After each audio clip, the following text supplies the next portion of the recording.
Corinne? Damon? What's going on? Why are you two carrying all those suitcases? Oh, Mom said we could live with you. We're moving in today. No way! No way! You can't just show up like this! Hey, this is unbelievable! At the housewarming party, my sister and her husband showed up with suitcases. Mom said we can live here. Mom texted, "Don't make a scene." The next day, I sent their things back to Mom's house with a note. "Don't make a scene. Well, let's go.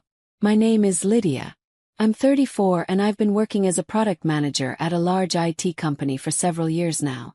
The job pays really well, and 2 months ago I finally achieved one of my biggest dreams. I bought my own house. It's a beautiful 4-bedroom place with a huge backyard. I fell in love with it the moment I walked through the front door. For the past 2 months, I've been having the time of my life picking out furniture and designing each room exactly how I wanted it. I have parents who are in their early 60s and a younger sister named Corinne who's 31. Our family dynamic has always been complicated. My parents have consistently favored Corinne since we were kids. They fully paid for her college tuition, rented her an apartment while she was studying, and threw her an expensive wedding a few years ago.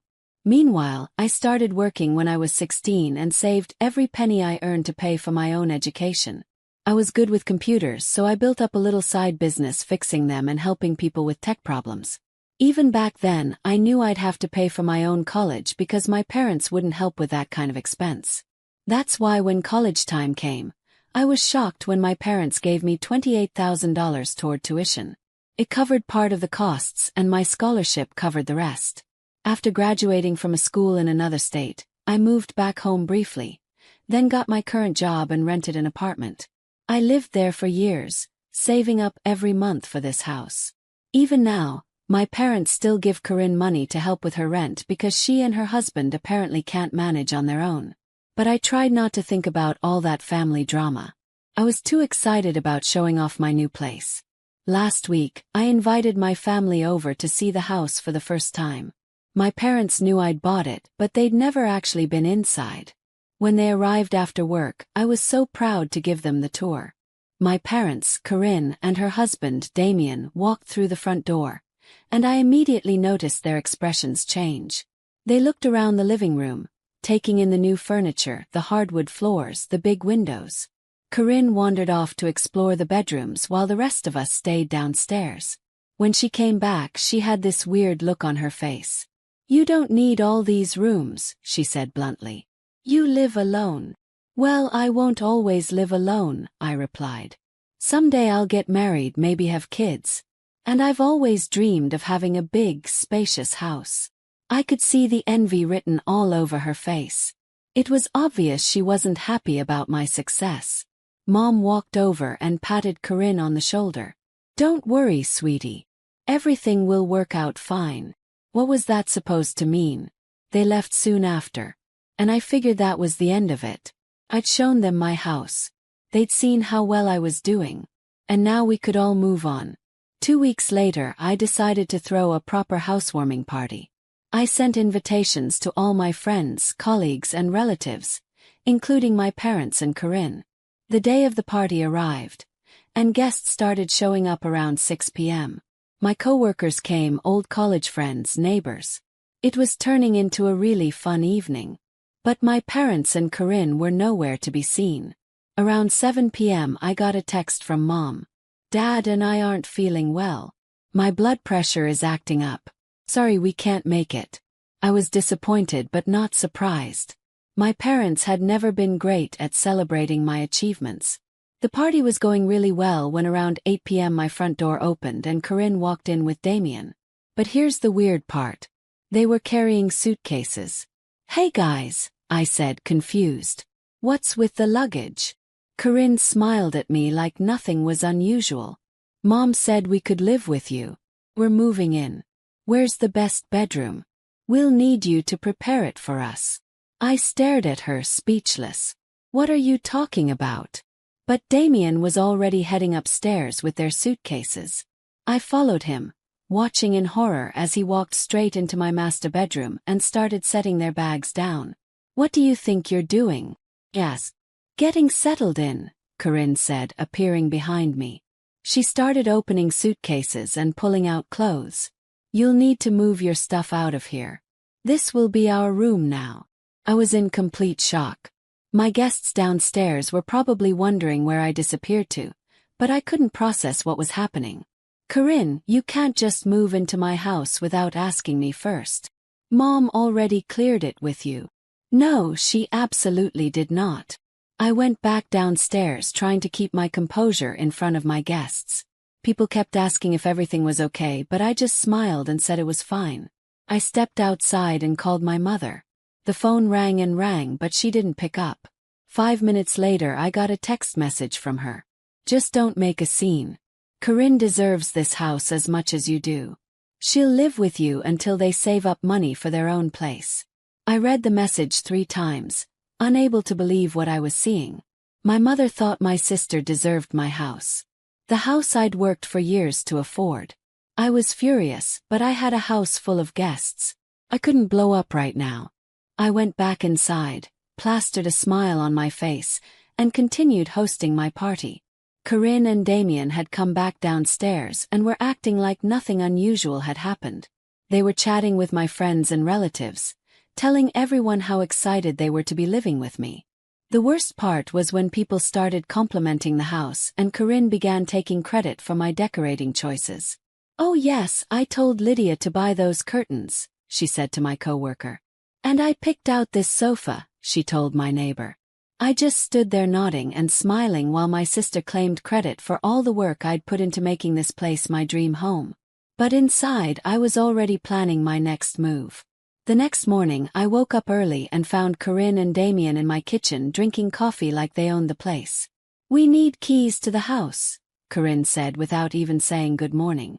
"We're both leaving for work soon and we'll be back before you get home. We're not going to stand around waiting on your doorstep." "I'll come home early to let you in," I replied. "I need to get extra keys made first."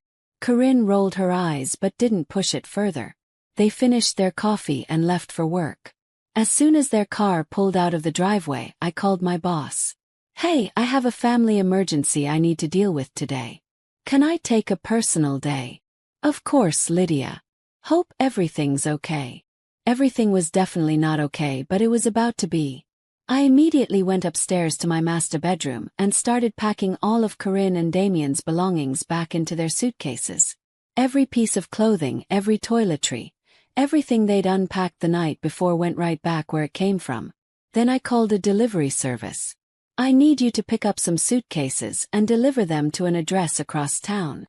When the delivery driver arrived, I helped him load up all of Corinne's stuff.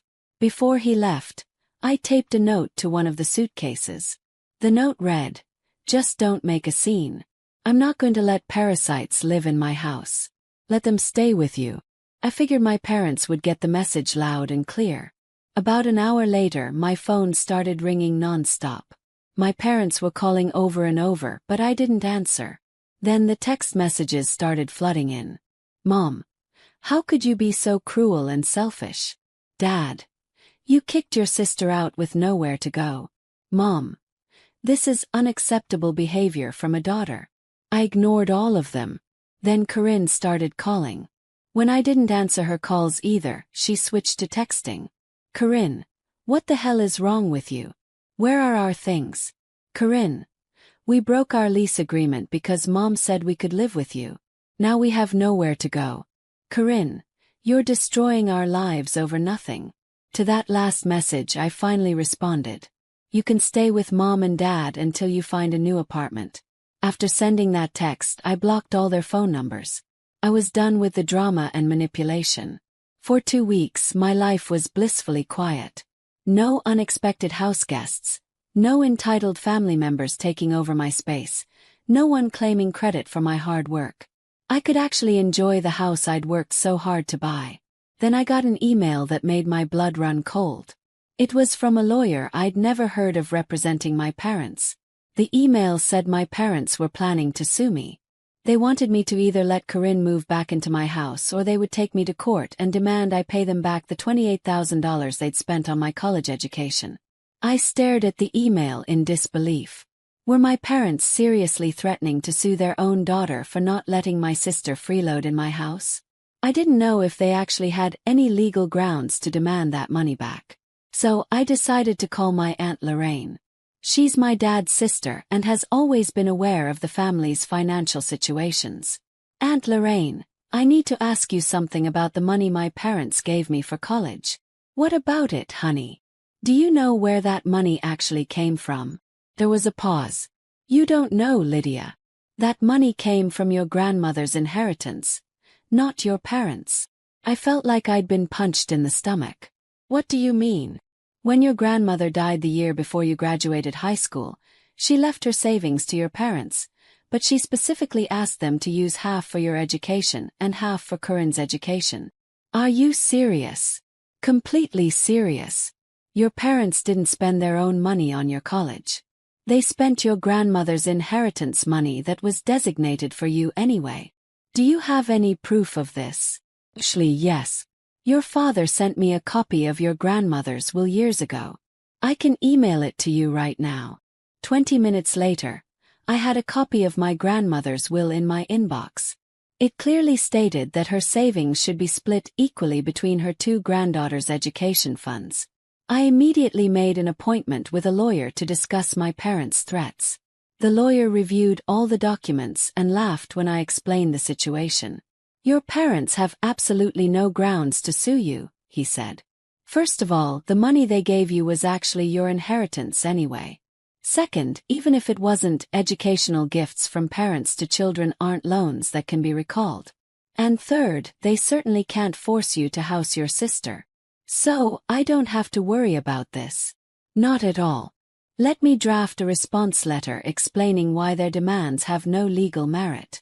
A few days later, the lawyer sent an official response to my parents' attorney, basically telling them they had no case and to stop harassing me. I didn't hear anything more about lawsuits after that. But my family wasn't done causing problems for me. 2 months later, Aunt Lorraine called with disturbing news. Lydia, I need to tell you something your parents have been saying about you. What now? They're telling everyone in the family that you promised Corinne she could live in your house, but then you kicked them out because you were stalking Damien and he rejected you. I nearly dropped the phone. They're saying what? They're claiming you had some kind of inappropriate obsession with your brother-in-law, and when he turned you down, you threw them out in revenge. I was speechless. My own parents were spreading lies about me that could destroy my reputation. Aunt Lorraine, you know that's not true, right? Of course I know it's not true, but they're telling this story to anyone who will listen. I was furious. It was one thing for my family to be entitled and manipulative, but spreading false rumors about me was crossing a line I couldn't ignore. That evening, I sent my mother a message on social media where other family members could see it. You need to publicly retract the lies you've been spreading about me. If you don't, I'll sue you for slander. I've already consulted with a lawyer and he says what you're doing is illegal and could get you in serious legal trouble. I meant every word of it. My threat to sue for slander must have gotten through to my mother because a few days later, Aunt Lorraine called me with an update. Your mother called a family dinner. She told me she gathered everyone together and admitted she made up those stories about you and Damien.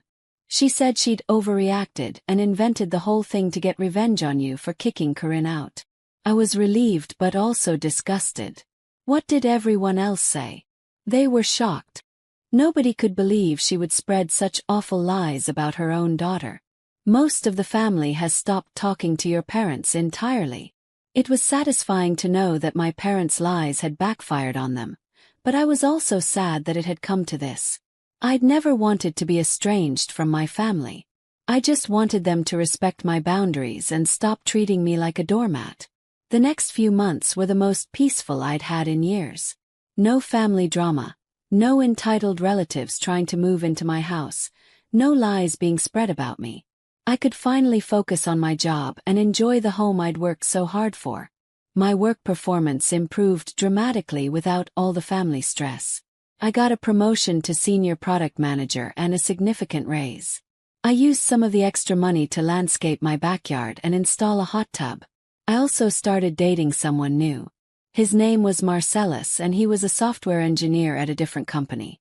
When I told him about the situation with my family, he was amazed. Your sister just showed up and tried to move into your house without asking. With suitcases and everything. And your parents supported it. That's insane. I can't imagine my family doing something like that. It opened my eyes to how dysfunctional my family really was.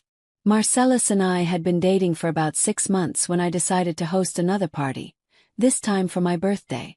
I invited friends, co-workers, and a few relatives who had stayed supportive throughout the drama with my parents. Aunt Lorraine came along with a couple of cousins who had reached out after hearing what really happened. We had a great time, and for the first time in my adult life, I felt like I had a chosen family of people who actually respected and valued me. During the party, my cousin Renee pulled me aside.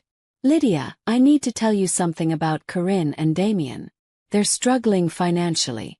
They had to rent a really cheap apartment after you kicked them out. And they're apparently saving money on everything. Eating ramen noodles, not going out, the whole thing. That's not my problem. I know. And I'm not saying it is. I just thought you should know that your parents aren't helping them anymore either." "Really? Your mom told my mom that they're done bailing Corinne out. They said she needs to learn to stand on her own 2 feet. It was ironic that my parents had finally learned to set boundaries with Corinne, but only after I'd been forced to set boundaries with all of them. A few weeks later, I ran into Damien at the grocery store.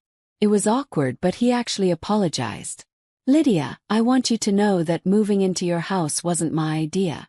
Corinne insisted, and your mom backed her up. I thought it was wrong from the beginning."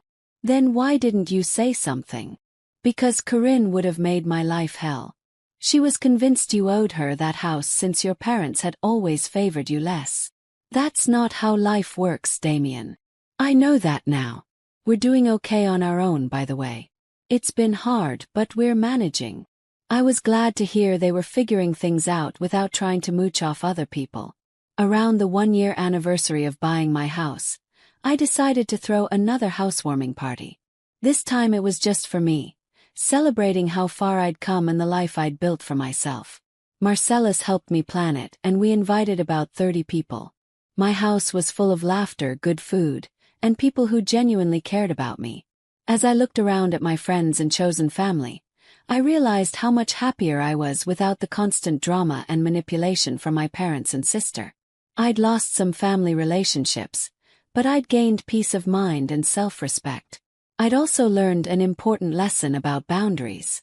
For years, I'd let my family treat me poorly because I thought that's what family members were supposed to do for each other. But real family, whether biological or chosen, should lift you up, not tear you down. I still wondered sometimes if my parents would ever apologize or if Corinne would ever acknowledge how wrong she'd been. But I'd stopped waiting for that to happen. I built a good life without their approval. And I was proud of what I'd accomplished. My career was thriving. My relationship with Marcellus was getting serious. And I was surrounded by people who respected and valued me. I'd created the life I wanted. And I wasn't going to let anyone take that away from me again. The best part was knowing that if anyone else tried to take advantage of me, I now had the strength and knowledge to stand up for myself. I'd learned that being kind didn't mean being a pushover, and that setting boundaries wasn't selfish. It was necessary.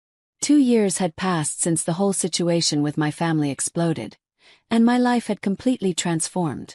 The house that had started as a point of conflict had become my sanctuary and a symbol of everything I'd accomplished on my own. Marcellus and I had gotten engaged 6 months earlier. He proposed in the backyard, right next to the hot tub I'd installed with my promotion money. It was perfect, intimate, personal, and in the space I'd created for myself. We were planning a small wedding for the following spring. Just close friends and the family members who had actually supported me through everything. No drama, no entitled relatives, just people who genuinely cared about us.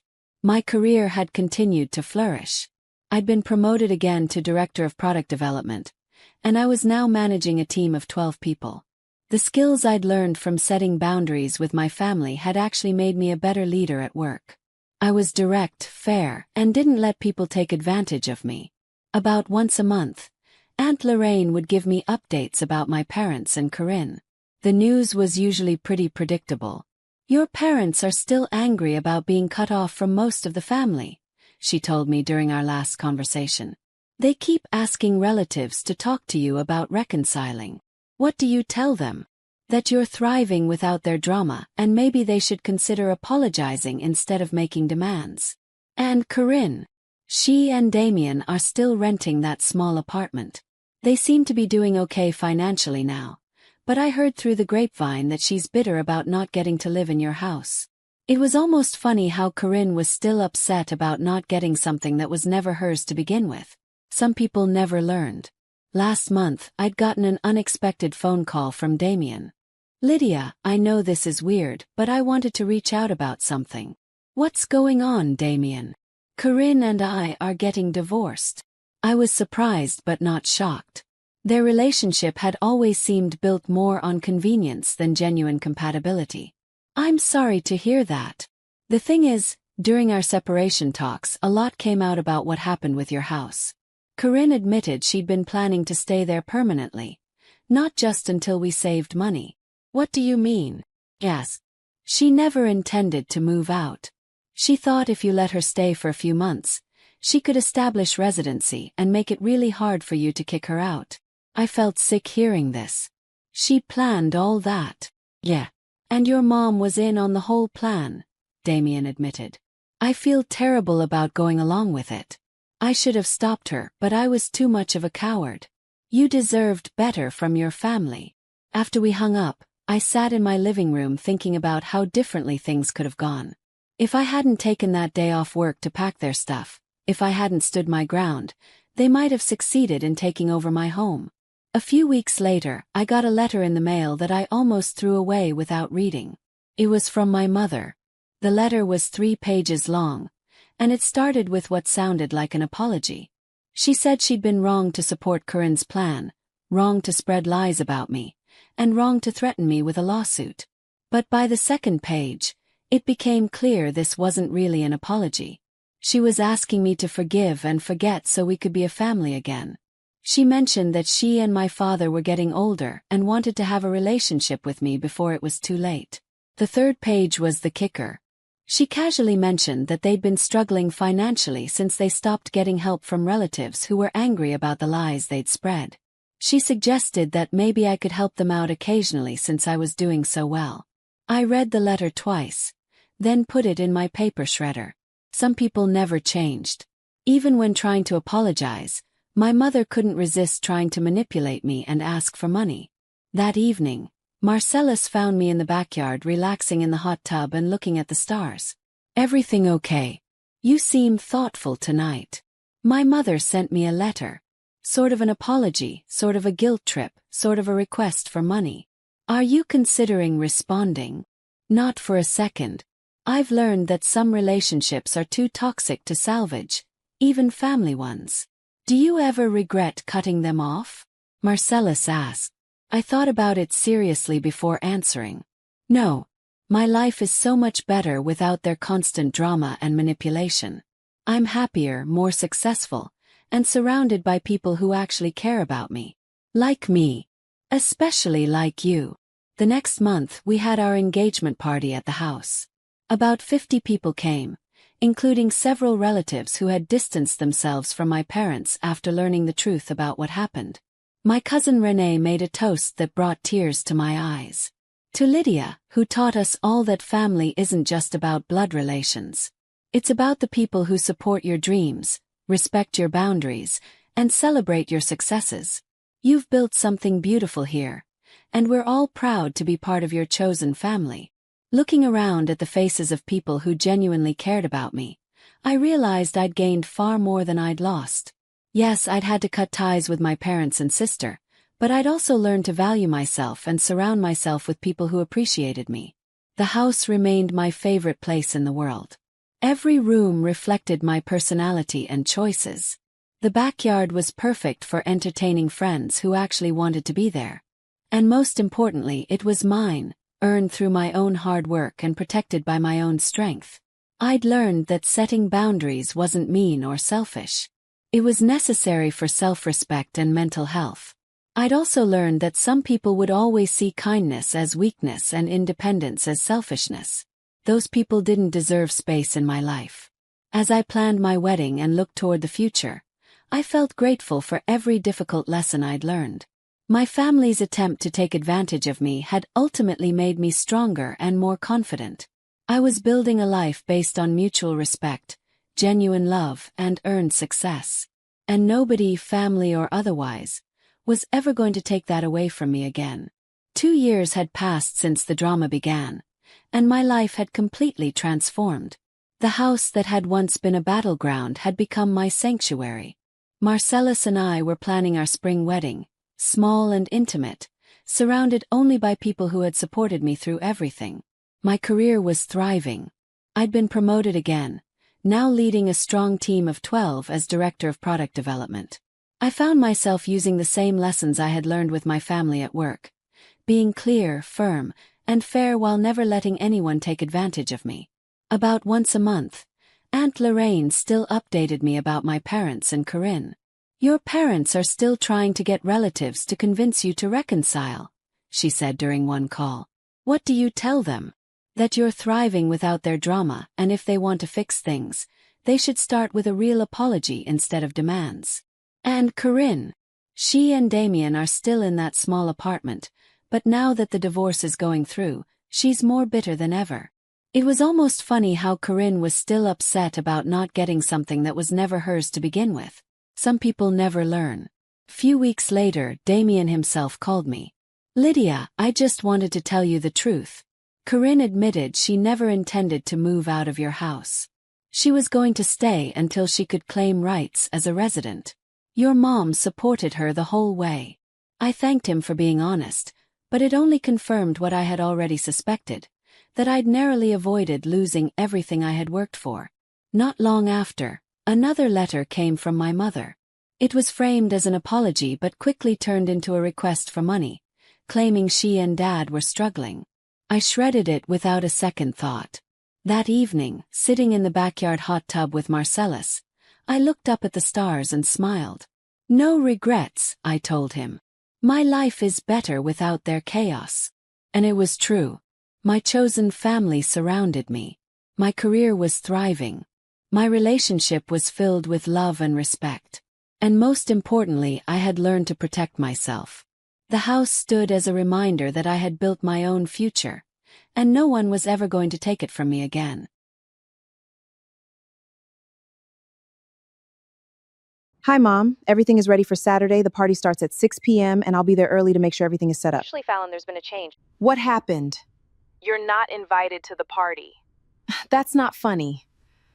Vernon, Mallory, Serena, and I agreed. You're no longer part of this family. I paid for the venue, the food, and the decorations. I did everything. We appreciate it. Think of it as making up for not helping Mallory with her business. So you used my money for a party I'm banned from? And don't come to the restaurant. You're not welcome. I can't believe this. Organized and paid for the 20th anniversary of my mom and stepdad. But they banned me, saying, "You're not really part of this family." I kept quiet, but when they came to the restaurant, my own party was already there. Well, let's go. My name is Fallon, and I guess my story starts way back when I was just a kid. I had what you'd call a normal family. Me, my mom Denise, and my dad Clark. We lived in this little house on Willow Lane, and honestly those were probably the best years of my life. Dad worked at the repair shop downtown and Mom stayed home with me. She'd make these amazing waffles every Sunday morning, and Dad would read me bedtime stories every single night without fail. But then everything changed when I turned 10. Dad got sick, really sick. It started with him coughing a lot. Then he got tired all the time. Mom tried to explain it to me, but I was just a kid. You know. I didn't understand why Daddy couldn't play with me anymore. The funeral was awful. I wore this black dress that Mom bought me, and everyone kept telling me how sorry they were. I didn't want their sorry. I wanted my dad back. After Dad died, it was just me and Mom for about a year. She had to get a job at the grocery store and money was tight. We ate a lot of boxed mac and cheese and peanut butter sandwiches. Then Mom started dating this guy named Vernon. She met him at work. He was some manager or something. First, I was happy because Mom seemed happier. Fallon, I want you to meet someone special. Mom said one day when I got home from school. Vernon was sitting on our couch and there were two girls with him. These are Vernon's daughters, Mallory and Serena. They're going to be your new sisters. I was so excited. I'd always wanted siblings. And here I was getting two sisters at once. Mallory was 13 and Serena was 12. Mom and Vernon got married 6 months later. After the wedding, Vernon and his daughters moved into our house. That's when everything really started to fall apart. Mom gave Mallory and Serena the bigger bedroom upstairs, and I had to move my stuff into the tiny room in the basement. The girls made it clear from day one that they didn't consider me their sister. They'd have these conversations about their family and their dad like I wasn't even there. When I tried to join in, they'd give me these looks like I was some annoying pest. The worst part was when they started setting me up for trouble. Mallory would eat the last of something and leave the empty container out, then tell Mom I did it. Serena would mess up the living room and say, I was the one who made the mess. And Mom believed them every single time. That's when I started spending more time at Grandma's house. Grandma Ruth was Dad's mom, and she lived about 20 minutes away. She was the only one who really seemed to care about me anymore.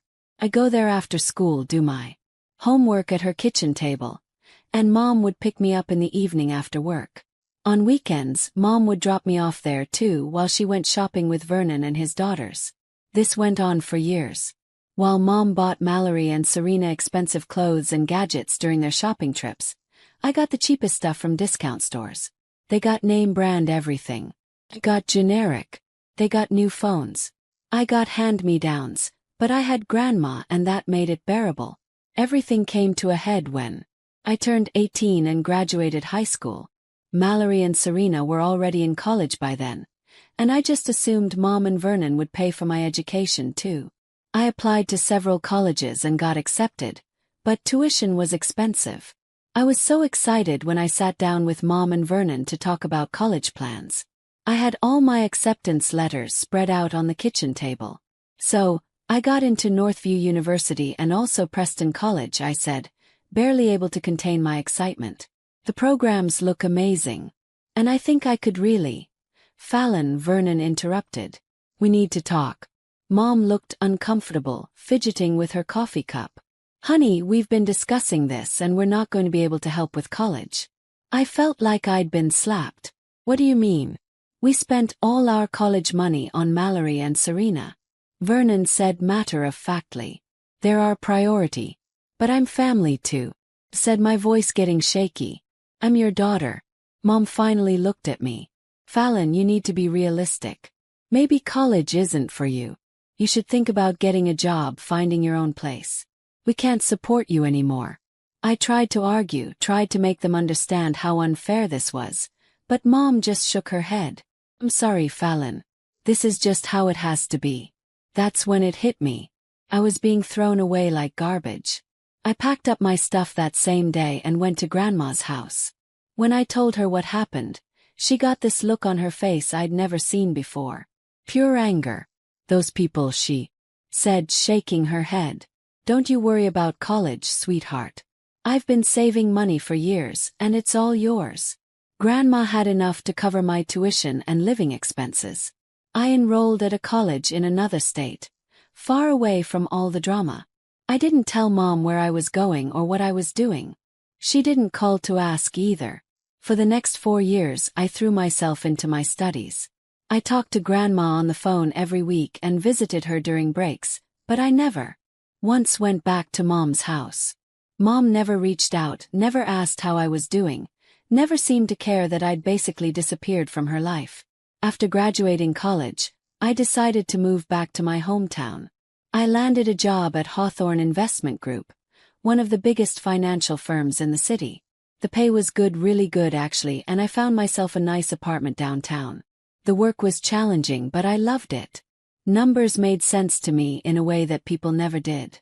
Could look at a company's financial statements and see patterns, predict trends, spot opportunities. My colleagues were impressed with how quickly I picked everything up. I settled into a routine pretty quickly. Work during the week, grocery shopping on Saturdays. And every Sunday I'd drive over to Grandma's house for dinner. She'd make roast chicken or beef stew and we'd sit at her kitchen table talking about everything and nothing. I never mentioned Mom during these visits, and neither did Grandma. Was like this unspoken agreement between us. That part of our lives just didn't exist anymore. The years flew by. I got that promotion, then another one. My apartment got nicer, my car got newer, and my bank account got stronger. I started investing my own money, building a portfolio that was performing really well. Life was good, simple, predictable. But then everything changed when I was 27. I got the call on a Tuesday morning. I was in the middle of reviewing quarterly reports when my phone rang. The number looked familiar, but I couldn't place it. "Hello, is this Fallon Drake?" The voice was older, shaky. "Who is this?" "This is Mrs. Keaton, your grandmother's neighbor. I'm sorry to have to tell you this, but Ruth passed away in her sleep last night. The funeral was small. I arranged everything myself. The service, the flowers, the burial plot next to Grandpa. I wore the black dress Grandma had bought me for my college graduation, the one she said made me look professional and beautiful. And then they showed up. I was standing by the graveside when I heard familiar voices behind me. I turned around and there they were. Mom, Vernon, Mallory, and Serena. Mom looked older, grayer. Vernon had put on weight. The girls looked like typical 30 now. All designer clothes and perfect makeup. "Fallon," Mom said, walking over to me. "I'm so sorry for your loss." I just stared at her. After 7 years of complete silence, that's what she had to say. "Ruth was a wonderful woman," Vernon added like he'd actually known her. "Thanks," I managed to say, my voice flat. After the service, they approached me again. This time, Mom had tears in her eyes. "Fallon, I know things have been difficult between us, but now that Ruth's gone, you only have us left. Maybe we could try to rebuild our relationship." "I don't know," I said honestly. "Think about it," Mom pressed. "Or family. That has to count for something." Over the next few weeks, I did think about it a lot. Grandma was gone and the house felt so empty without her. Maybe Mom was right. Maybe family was family, even if it was complicated. So I called her. "Mom, it's Fallon. I was thinking maybe we could try having dinner sometime just to see how it goes." "That would be wonderful. How about this Sunday?" That first dinner was awkward as hell. We sat around their dining room table, the same one from when I was a kid, and made small talk about work and the weather. Mallory and Serena weren't there, which was probably for the best. "So, you work in finance?" Vernon asked like he was meeting me for the first time. "Yeah, at Hawthorne Investment Group. I'm a senior analyst there." "That sounds impressive," Mom said. Though I could tell she didn't really understand what that meant. But it was okay. Not great, but okay. So, we tried again the next month and the month after that. Slowly, very slowly, we started building something that resembled a relationship. Come over for dinner once a month, sometimes twice. We celebrated Christmas together that year and Thanksgiving. I even met Mallory and Serena for coffee a few times, though meetings were still pretty strained. I started helping Mom out financially too. Nothing major, just small stuff. When their fridge broke, I sent her $500. When Vernon needed new tires, I covered it. Little things that made me feel like maybe I was part of the family again. I thought we were rebuilding something real, something that could last. I thought maybe Mom had changed, grown up.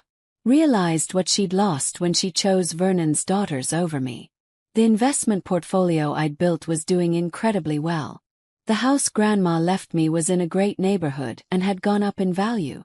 My salary at Hawthorne kept increasing, and I'd been promoted again to portfolio manager. On paper, I was doing really well for myself. Maybe that was the problem. Maybe that's what changed everything. 3 years of this fake family reunion went by pretty smoothly. I'd gotten comfortable with the whole routine. Monthly dinners, holiday gatherings, the occasional coffee with Mallory and Serena. Sure, it wasn't perfect, but it felt like we were making progress. I actually started to believe that maybe Mom had learned something about what really mattered. That all changed on a Thursday evening in March. I'd driven over to Mom's house for our usual dinner. Nothing special planned. When I walked in, I noticed Mallory and Serena were already there, which was unusual. They typically didn't show up for these family dinners anymore. We ate the first part of dinner making small talk, but then Mallory suddenly looked straight at me. Actually, Fallon, I wanted to talk to you about something. I'm planning to start my own business, a boutique clothing store downtown. That sounds cool, I said. The thing is, I need about $120,000 to get started. I was hoping you could help me out. I almost choked on my food. You want me to give you $120,000? Come on, Fallon. You're obviously doing well for yourself. You've got that big house, the fancy job, all those investments. $120,000 is probably nothing to you. I stared at her, then looked around the table. Mom was watching me expectantly. Vernon had this smug look on his face. Serena was nodding along like this was the most reasonable request in the world. Mallory, $120,000 isn't pocket change, even for me. That's a huge amount of money to just give away for a business plan I haven't even seen. You don't trust me? Mallory asked, her voice getting sharp. It's not about trust. It's about being smart with money. I didn't get where I am by making foolish financial decisions. Vernon leaned forward, his face getting red. You think helping your sister is foolish? Look, if you want to start a business, that's great, but find investors, get a loan, do it the right way. Don't just expect me to bankroll your dreams. Mom's face was getting red now, too. Fallon. You have more money than you know what to do with. Would it kill you to help us out? I'm not giving you $120,000 for some half-baked business idea. The rest of dinner was completely silent. I could feel Mom's disapproving stare burning into me the entire time. Nobody said another word until I left. For 2 whole months, nothing. No dinner invitations, no phone calls, no text messages asking how I was doing. It was like I'd been erased from their lives again. I tried calling Mom a few times, but she was too busy, couldn't talk, had to go. After a while I stopped trying. Then out of nowhere, my phone rang on a Tuesday evening in May. Fallon, it's Mom. I was wondering if you'd like to come over for dinner this Sunday. I think we need to talk. When I showed up Sunday, it was like a completely different person had answered the door. Mom was all smiles and hugs, acting like nothing had happened. I think we both said some things we didn't mean, she said. Family shouldn't let money come between them. I agree, I said, wanting desperately to believe this was genuine. We spent the next hour talking about old times. Brought out photo albums from when I was little, back when Dad was still alive. We laughed about the time I tried to give the dog a haircut, about my first day of school, about Christmas mornings when I was 7 or 8. For a moment it felt like we were actually connecting. Like maybe we could get past all the drama and hurt feelings. Then she got that look on her face. The one I should have recognized by now. Actually, honey, I do have something I wanted to ask you about. Here we go, I thought, but I kept my mouth shut. Vernon and I are celebrating our 20th wedding anniversary next month. We'd really like to have a nice party to mark the occasion. That sounds lovely. The thing is, we're not really in a position to plan something big right now. Money's a little tight, and I don't really know where to start with the organizing. I was wondering if maybe you could help us out. I should have said no right then. Should have seen exactly what this was. But I was so desperate to have some kind of family relationship that worked. What did you have in mind?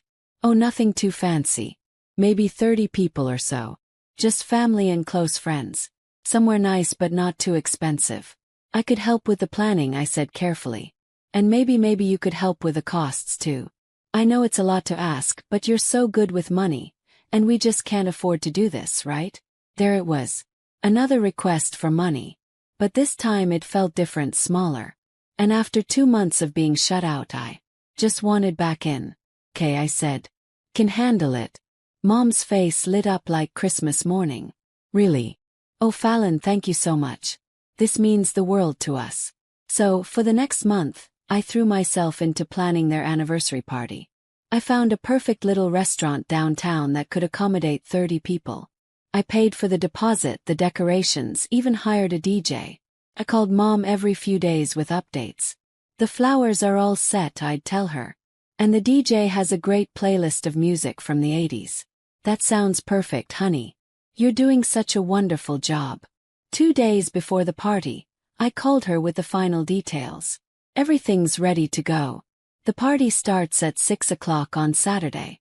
I'll see you there a little early to make sure everything's set up properly. There was a pause on the other end of the line. Actually, Fallon, there's been a change of plans. You're not invited to the party. I laughed because I thought she was joking. Very funny, Mom. I'm serious. The laughter died in my throat. What do you mean I'm not invited? I planned the whole thing. Vernon and I talked it over with Mallory and Serena. We decided that you're not really part of this family. This party is for people who actually support us. I felt like I'd been punched in the stomach. I organized this entire party, paid for everything, and we appreciate that. Consider it a small way to make up for not helping Mallory with her business. We don't think you deserve to be there. Don't try to show up at the restaurant. Fallon, you won't be welcome. The line went dead. I sat there staring at my phone trying to process what had just happened. Then the text messages started coming in. Mallory, can't believe you thought you'd actually be invited. Serena, enjoy your Saturday night alone, loser. Mallory, maybe next time you'll think twice before being such a selfish bastard. Serena, you're not family and you never will be. I sat there for maybe 10 minutes, just staring at those horrible text messages. Then something clicked in my brain. A smile started spreading across my face as I realized something incredibly important. I had planned this party. I had paid for everything. The restaurant booking was in my name. The decorations were paid for with my credit card. The DJ was hired by me. This wasn't their party anymore. It was mine. I grabbed my phone and called Bramble's Bistro, the restaurant I booked. Hi, this is Fallon Drake. I have the anniversary party booked for Saturday night. This is great. Everything's all set for your event. Great. I need to make a small change to the decorations. Can you remove the anniversary banner and replace it with something that says, long-awaited freedom instead? Of course, we can have that ready for you. Perfect. And I'm changing the start time. Instead of 6 o'clock, let's make it 3 o'clock. No problem at all. Next, I started calling every friend I could think of. College buddies, co-workers, people I hadn't talked to in months. Hey Lila. It's Fallon. I know this is short notice, but are you free Saturday afternoon? I'm throwing a spontaneous freedom party, and I'd love for you to come. Count me in. That sounds like exactly the kind of party I need. Called 20 people total. 15 of them said yes immediately. Apparently, everyone loves a good screw toxic people party. Saturday afternoon came and I got to the restaurant early. The new banner looked perfect. Long-awaited freedom in beautiful gold letters. I changed into my favorite red dress, the one that made me feel confident and powerful. My friends started arriving right on time. Lila brought her boyfriend Drew. My college roommate Violet brought a bottle of champagne. Even my coworker Shane showed up with his wife. Okay, I have to hear this story, Lila said as we all gathered around our tables. What exactly are we celebrating freedom from? So I told them everything. The whole sordid tale of my mother and stepfamily, the business loan demand, the anniversary party setup, being uninvited from my own event. By the time I finished, everyone was shaking their heads in disbelief. Well, then Lila raised her champagne glass. Here's to toxic people removing themselves from your life. Everyone cheered and clinked glasses. For the first time in months, I felt genuinely happy. About an hour into our party, the restaurant manager came over to our table looking flustered. Ms. Drake, there's a woman at the front door who's very upset. She's claiming this is supposed to be her anniversary party. I grinned. Tell her the restaurant is closed for a private event. She's being quite persistent. She has several people with her and they're demanding to be let in. I walked over to the front of the restaurant where floor-to-ceiling windows gave me a perfect view of the entrance. There they were, Mom, Vernon, Mallory, Serena, and about 20 other people I vaguely recognized as relatives and family friends. Mom was pounding on the glass door, her face red with fury. I pulled out my phone and called her. Hello, Mother. She spun around and saw me through the window, phone pressed to her ear. Fallon, what the hell is going on? Why is the restaurant closed? This is supposed to be my anniversary party. Actually, this is my party. Paid for it. Planned it. And I decided who gets to come. You can't do this. And I did. You told me I wasn't part of your family, remember? So I threw my own party instead. Through the glass, I could see Vernon gesturing angrily. Mallory and Serena were both on their phones, probably texting me more insults. The other guests looked confused and embarrassed.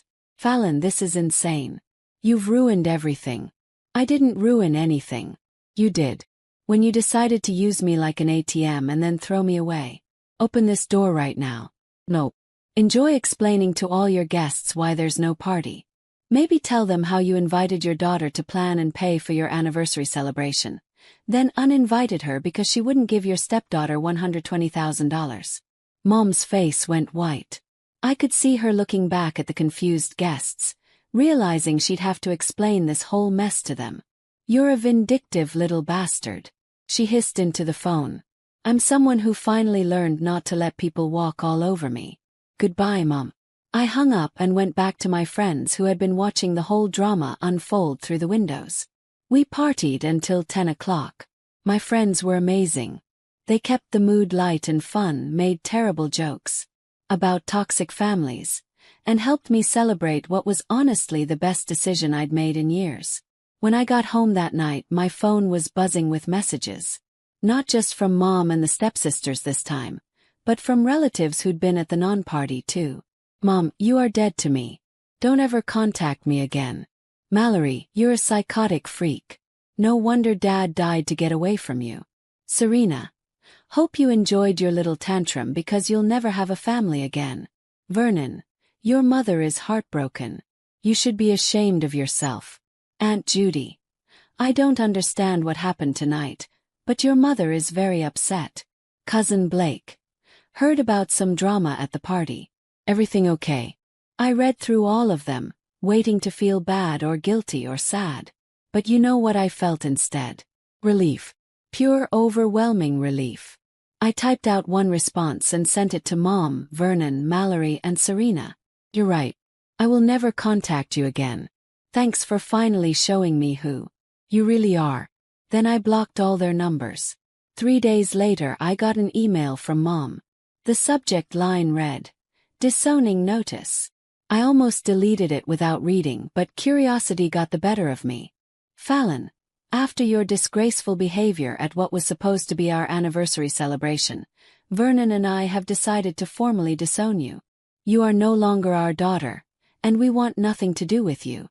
Do not contact us ever again. You are not welcome at family gatherings, holidays, or any other events. As far as we're concerned, you don't exist. Niece. I read it twice, then started laughing. Actually laughing out loud in my empty house. She thought this was some kind of punishment, but it was actually the best gift she could have given me. I hit reply and typed back. Perfect. Thanks for making this official. Have a nice life. That was 6 months ago. I haven't heard from any of them since, and my life has been absolutely peaceful. No more walking on eggshells.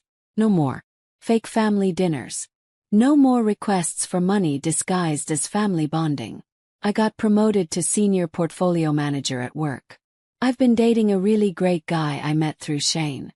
I joined a book club and started taking yoga classes. I volunteer at the animal shelter on weekends. My house, Grandma's house, feels like home now instead of just a place I inherited. I've redecorated it exactly how I want it. Filled it with plants and books and things that make me happy. Sometimes people ask if I miss having family. I tell them I finally figured out the difference between family and relatives. Family are the people who love and support you. Relatives are just people who happen to share your DNA.